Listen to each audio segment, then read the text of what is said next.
फैसला हुआ, हमने गलती मान ली, बस। ये मानते हो आपकी हमसे गलती हुई? गलती हो गई सर, गलती से गलती हो। करता हूँ क्या आपकी नौकरी 4 पैसे की, इसको पेशाब कर दो, लेकिन अपने ईमान को आइंदा के लिए मत भेजो। ईमान एक ही बार मिला है, बार बार नहीं। आप बता रहे हैं तीसरा जियो टैग के लिए जब आप गए थे वहां पर नहीं था वो काम जो किया हुआ है? वो खत्म हो गया था। कैसे? ये बोलते हैं जिन्होंने कहा, जिनकी डिमांड वहाँ लगी थी, वो बोलते थे ये पत्थर आया और इसकी वजह से खत्म हो गया था। और पंचायत कोटी में ये मामला सामने आया था और उसके बाद जब हमारी खबर चलती है और जिला इंतजामिया तक ये खबर पहुंचती है और उसके बाद क्या कुछ एहसास है कि हमारी जो शक्ल सूरत है, इस शक्ल सूरत की वजह से कहीं किसी आवाम को धोखा नहीं लगना जाए, क्योंकि हम दावा करते हैं हम मोहम्मदी हैं। अल्लाह पाक हमें मोहम्मदी बनकर मौत दे दे और मोहम्मदी बन के जीने की तौफीक। तीसरा जब करने गए वहाँ मौजूद नहीं था, उसके लिए उसकी बजाय हमने कोई दूसरी जगह गलती से किया है, बस। करने से पहले ही पैसे उनके अकाउंट में आ गए थे। जमीन के तीसरे जियो टैग के लिए आपको मजबूरन एक खबर को फोटो उठाना? मजबूरन गलती से किया हमने, डिपार्टमेंट का पीआरआई वगैरह लोगों का प्रेशर था, इस वजह से। कुछ दिन पहले हमने एक रिपोर्ट आप तक पहुंचाई थी और साफ साफ हमने आपको बताया था कि एक मुकद्दस जगह यानी कब्रिस्तान के ऊपर एक जियो टैग होता है और उसके बाद एक फोटो जो है सामने निकल के आता है जिससे पैसे निकाले गए हैं। और ये पंचायत कोटी था और पंचायत कोटी में ये मामला सामने आया था और उसके बाद जब हमारी खबर चलती है और जिला इंतजामिया तक ये खबर पहुंचती है और उसके बाद क्या कुछ एक्शन होता है। और आज जुमे का दिन था और यहाँ की पब्लिक और यहाँ के, जिस तरह से हमने कहा था कि जितने भी जामिया मस्जिदें 3 है वहाँ के इमाम साहिबान भी यहाँ पर थे, उन्होंने भी इस चीज़ पे एक्शन लिया है। और उसी सिलसिले में आज बातचीत के लिए हमारे साथ जीआरएस साहब हैं जो डिपार्टमेंट का एक अहम रोल अदा करते हैं, घर घर जाके जियो टैग करते हैं। उसी सिलसिले में आज इनका क्या कहना है, पूरी पब्लिक आप देख रहे हैं यहाँ पर मौजूद है और मस्जिदों के इमाम भी यहाँ पर मौजूद थे और उन्होंने भी जो है इस चीज़ पे जो है एक्शन लिया है। और मैं सबसे पहले यही कहूँगा कि मुबारक के मुस्तहिक है यहाँ के लोग जिन्होंने इस चीज़ पे एक्शन लिया। क्यों ना लिया जाता, क्योंकि ऐसी मुकद्दस जगहों के ऊपर भी अगर ऐसा काम और ऐसा हुआ तो फिर आने वाले कल में हम क्या कुछ एक्सेप्टेशन रख सकते हैं। फिलहाल जीआरएस साहब हमारे साथ, नज़ीर साहब इनका नाम है। नज़ीर साहब, सबसे पहले जानना ये चाहूँगा कि ये थोड़ा सा पूरा मामला बताइएगा कि हुआ कैसे, क्या हुआ क्या नहीं हुआ। हमने पहले जियो टैग इसका वहीं किया था, बिफोर और ड्यूरिंग का, तो तीसरा जब करने गए वहाँ मौजूद नहीं था, उसके लिए उसकी बजाय हमने कोई दूसरी जगह गलती से किया है, बस यही है। मतलब जो काम आप बता रहे हैं तीसरा जियो टैग के लिए जब आप गए थे वहाँ पर नहीं था वो काम जो किया हुआ? वो खत्म हो गया था। कैसे? ये बोलते हैं जिन्होंने कहा, जिनकी डिमांड वहाँ लगी थी, वो बोलते थे ये पत्थर आया और इसकी वजह से खत्म हो गया सारा। अब क्या, जिस तरह से इस पूरा मामला जब सामने आता है, कोई फोर्स तो नहीं किया लोगों ने आपको, या कोई प्रेशर तो नहीं था कि आप जियो टैग करो पैसे निकलेंगे, या कोई गाइडलाइंस पंचायत उस वक्त थी, पंचायत का कोई प्रेशर? या फिर जियो टैग करने से पहले ही पैसे उनके अकाउंट में आ गए थे। हाँ, ये फाइनल जियो टैग जब आपने किया तो उससे पहले पैसे आ गए? जी पहले आ गए। तीसरे जियो टैग के लिए जब आप गए तो काम वहाँ नहीं था ना, खत्म हो गया था, वो डैमेज हो गया। नज़ीर साहब, कुछ देर पहले काफी शोर था पंचायत में कि यहाँ पर जो है बिल जो निकल रहे हैं बिना काम के निकल रहे हैं, आप फील्ड में रहते हैं, लेकिन उसके बरक्स भी ये चीज़ आपने की, थोड़ा सा मतलब आप परेशान, या फिर ये कहूँगा मैं कि गलती महसूस करते हैं? वैसा कुछ नहीं है, काम करने के बाद ही पैसे निकलते हैं, बगैर काम किसी को पैसे आज तक नहीं मिले। नज़ीर साहब, ये साबित होता है कि जनाब जब काम किया तो वो खत्म हो गया, काम नहीं है जमीन पे। तीसरे जियो टैग के लिए आपको मजबूरन एक खबर को फोटो उठाना? मजबूरन गलती से किया हमने, डिपार्टमेंट का पीआरआई वगैरह लोगों का प्रेशर था, इस वजह से किया। अब जो फैसला यहाँ पर हुआ है उसमें क्या कुछ बताया गया है? जहाँ पर जितने भी पब्लिक थे, खासकर मस्जिदों के इमाम भी यहाँ पर थे, तो क्या फैसला हुआ? फैसला हुआ, हमने गलती मान ली, बस। ये मानते हो आपकी हमसे गलती हुई? गलती हो गई सर, गलती से गलती हो गई। जिस बुजुर्ग की वहाँ पर कब्र है, उनके जो वारिस हैं, कोई प्रेशर तो नहीं किया उन्होंने? नहीं, कोई नहीं, हम इसके लिए माजरत करें। नाज़रीन किराम, ये नज़ीर साहब है और नज़ीर साहब ने साफ साफ ये बताया कि जनाब मुझसे गलती हुई है और मैंने जो तीसरा जियो टैग करना है और वो कंप्लीट वाला जियो टैग होता है और वो जियो टैग जो है गलती से किया है। और ये भी बताया कि जनाब जब हम काम के लिए तीसरे जियो टैग के लिए गए थे, लेकिन काम जो वहाँ पर नहीं था, और उसके अलावा जो प्रेशर भी गालिबन डिपार्टमेंट का था और उस सिलसिले में इन्होंने एक जियो टैग किया था। उस जियो टैग को लेकर मामला इतना गर्म हो गया कि जनाब जब हमने खबर की इंडियन ट्रिब्यून के माध्यम से, जिला इंतजामिया तक खबर पहुंची और उस पर फौरन एक्शन देखने को मिला और फिर यहाँ की पब्लिक ने ये फैसला किया कि हम जुम्मे के दिन इस बात को जो है पब्लिक में लेके जाएंगे, फैसला वहाँ पर क्या होगा। लेकिन फिलहाल नज़ीर साहब ने कहा, जीआरएस से है, एम्प्लॉय हैं, और इन्होंने कहा कि जनाब मुझसे गलती हो गई थी, मैंने गलती से ये कर दिया था। लेकिन एक सवाल जरूर मैं यहाँ से खड़ा होता है कि जनाब तीसरे जियो टैग तक काम जमीन पर नहीं होता है, समझ से कहीं बाहर है। और काफी शोर इससे पहले भी पंचायत में देखने को मिला था कि जनाब काम हुए हैं या नहीं हुए हैं। जो हुए हैं उन पे तो बिल निकलना अच्छी बात है, जिन पे नहीं जो काम नहीं हुए हैं उन पे भी काफी जो है तज़किरा देखने को मिला है। हमारे साथ इमाम जामिया मस्जिद बस्ती मौजूद है, इनसे बात करेंगे कि आखिर ये मामला जो है कहीं ना कहीं मजहब को लेकर था। एक कब्रिस्तान के ऊपर जो है मैं कहूँगा कि एक गलत हुआ था, एक जो है मैं कहूँगा इस चीज़ पे ऐसा नहीं होना चाहिए था, हो गया। फिलहाल गलती भी मान ली है नज़ीर साहब JRS ने, और इसी सिलसिले में बात करेंगे। असगर साहब, सबसे पहले आपका इस्तकबाल भी करेंगे और ये जानना चाहेंगे कि अगर इस तरह के मामला लगातार देखने को सामने मिलेंगे या मुकद्दस जगहों पे बिना काम के बिल निकलेंगे तो क्या देखते हैं आप, किस तरह इस देखते हैं? और मैं ये भी कहूँगा कि इस्लाम को लेकर ये भी बताया जाता है कि जनाब ये रिश्वतखोरी या फिर ये बिना काम के बिल निकलते हैं, इन काम पर थोड़ी सी रोशनी डालिएगा कि हराम कितना हराम होता है और हक कितना हक होता है, थोड़ा सा जानना चाहूँगा मैं भी, मेरे व्यूअर्स भी। नहमदुहु व नसल्ली अला रसूलिल करीम, अम्मा बाद। सबसे पहले मैं आपके माध्यम के चैनल के माध्यम के ज़रिए से आपका शुक्रिया भी अदा करना चाहता हूँ।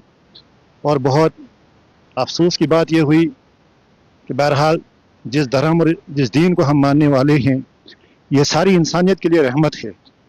बड़ा दुख हुआ और अवाम कोटी इस बात की मुबारकबाद है कि जिन जवानों को दिल में ये खराश पैदा हुई कि हमारे बुज़ुर्गों की कब्रों से ऐसा क्यों हुआ। बहरहाल दीन इस्लामी एक ऐसा धर्म है जो पूरी इंसानियत को इंसाफ बताता है। क्या इंसाफ बताता है? ये दुनिया जो है ये चंद रोज़ा ज़िंदगी है, और यहाँ इन चंद रोज़ा ज़िंदगी के थोड़ी सी वक्त के लिए इंसान लालच में आकर अपने ईमान को भी बेच देता है। मैं आपको एक वाक़या बताता हूँ कि एक मरतबा एक सहाबी हैं, सहाबा वो लोग हैं जिन्होंने रसूलुल्लाह सल्लल्लाहु अलैहि वसल्लम के हाथ पर ईमान लाया और ईमान भरी उनका खात्मा हुआ। वो सौदा करते हैं ज़मीन का, तो उसने ज़मीन बेच दी, दूसरे ने खरीदी। कुछ अरसा के बाद जो खरीदने वाला था उसने ज़मीन में अपना कंस्ट्रक्शन का काम शुरू किया, मकान वगैरह का। जब वहाँ खुदाई शुरू होती है तो वहाँ खजाना निकल आता है। अब वो फौरन इसी तरह उठकर चला जाता है और जिससे ज़मीन ली थी उसको कहता है कि हज़रत वहाँ आइए, आपकी ज़मीन में खजाना निकला है, वो ले जाइए। तो साहबी ने कहा कि देखो मैंने ज़मीन आपको बेची है, खजाना मेरा नहीं था, मेरी मलकियत नहीं थी, वो आपके मुकद्दर की बात है, आपको मिल गया। उन्होंने कहा नहीं, मैंने आपको ज़मीन की कीमत दी, खजाने की कीमत नहीं दी। मेरे कहने का मकसद है कि हमारे असलाफ का ईमान और एतमाद और अल्लाह पर भरोसा कितना था। अब जो न बेचने वाला कबूल करता है न खरीदने वाला, तो ये मसला जनाब रसूलुल्लाह सल्लल्लाहु अलैहि वसल्लम के पास चला जाता है। अल्लाह के नबी सल्लल्लाहु अलैहि वसल्लम के पास जब साहबा दोनों गए तो बेचने वाला कहता है या रसूलुल्लाह मैंने इसको ज़मीन बेची है, खजाना मेरा नहीं है, इसके मुकद्दर में है। तो खरीदने वाला कहता है या रसूलुल्लाह मैंने ज़मीन खरीदी है, खजाना मेरा नहीं है। तो अल्लाह के नबी सल्लल्लाहु अलैहि वसल्लम ने कहा कि आप दोनों बताओ आपकी कोई औलाद है? तो एक ने कहा मेरा लड़का है, दूसरे ने कहा आपकी कोई औलाद है? दूसरे से पूछा अल्लाह के नबी, उसने कहा मेरी बच्ची है। कहा कि इन दोनों का निकाह कर देंगे और ये खजाना इनको हदिया में दिया जाता है। कैसे साफ और शफाफ थे हमारे असलाफ, कैसा ईमान था उनका। वरना पैसे के लालच में वो ज़मीन जिसने खरीदी थी वो हक रखता था कि खजाना मेरा है, मैंने खरीद लिया है।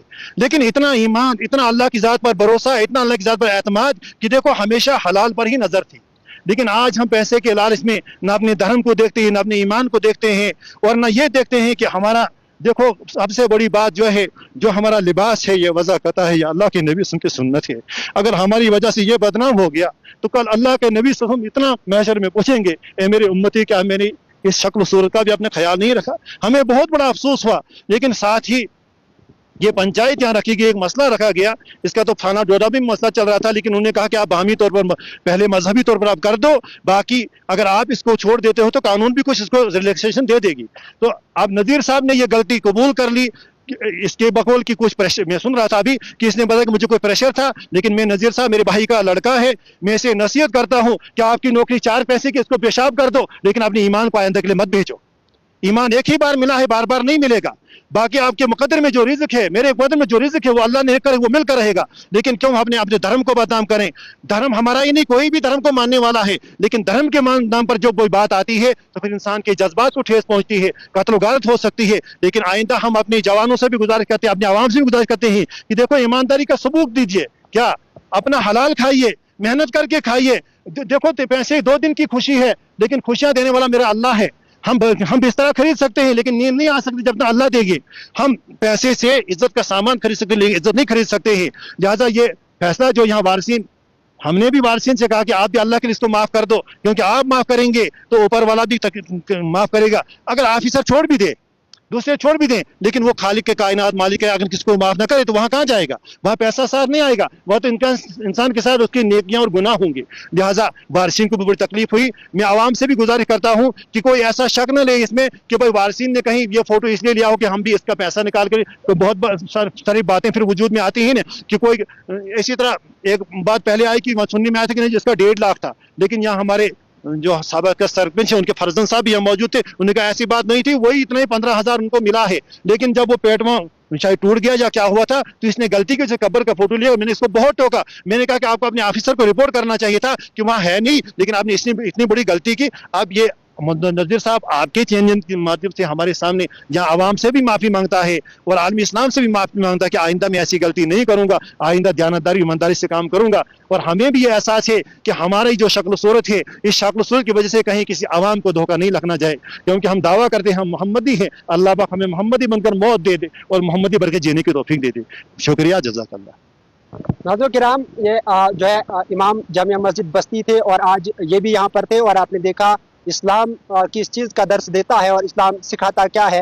थोड़ी बहुत जो है गलती हुई थी, जो नज़ीर साहब से जो गलती हुई थी, थोड़ी बहुत नहीं थी, बहुत बड़ी गलती थी, और उसको लेकर इन्होंने भी कहा कि अवाम भी इनको माफ़ करे और इन्होंने जो है अवाम से माफ़ी भी मांगी है। लेकिन मैं मजीद ये गुजारिश करता हूँ जो इनके रिलेटेड ऑफिसर साहिबान हैं कि बहरहाल हमारी तरफ से अगर आवाम इसको माफ़ करती है तो आप भी कोई ऐसा इस पर ऐसा कोई एक्शन न लें कि बहरहाल इसके भी बाल बचे हैं। अगर इसने गलती कर दी तो उम्मीद है कि आला हुकाम भी इसको थोड़ा इसमें माफ़ करेंगे। ये आवाम की तरफ से हमारी गुजारिश है कि उन वारसीन ने भी कहा कि इसके बच्चे कल परेशान न हो कि आला हुकाम भी इसके बारे में नजरसानी करके इसको थोड़ा माफ़ करें। ये आवाम या ऑफिसरान की भी बड़ी मेहरबानी होगी। बाकी नज़ीर अहमद से मैं बार बार ये कह रहा हूँ आपकी चैनल के माध्यम से, अगर आपसे दोबारा कोई ऐसी गलती हुई तो आपको फांसी पर चढ़ाया जाएगा। ये मजहबी बात है, ये कोई छोटी बात नहीं है। हाँ, जहाँ पर काम सही है आप करो, आपको पैसा मिलता है उसका। अगर कोई काम नहीं करता है, आप अंडर रूल जो आपके रिलेटेड यानी डिपार्टमेंट की जो कवानीन है, अगर उसके तहत आप चलेंगे आपको कोई भी कुछ नहीं कर सकता, चाहे वो ऑफिसर या आवाम आदमी। जज़ाकल्लाह। नाज़रीन किराम, और सभी जिस तरह से उन्होंने कहा और ऑफिसरों से भी अपील की है कि जनाब आप भी रियायत बरतीजिएगा नज़ीर साहब को लेकर। लेकिन ये साफ साफ प्रूव हुआ था कि जनाब जिस जगह से जियो टैग हुआ है और उस जगह पर जब हमने मैप कैमरा डाला तो साफ साफ नजर आया कि इस जगह से फोटो है। इकरार भी किया है। फिलहाल उम्मीद यही करेंगे कि जनाब डिपार्टमेंट के जितने भी ऑल ऑफिसर हैं वो भी इस पर नजरसानी करेंगे और आम लोगों ने भी इनको जो है माफ कर दिया है।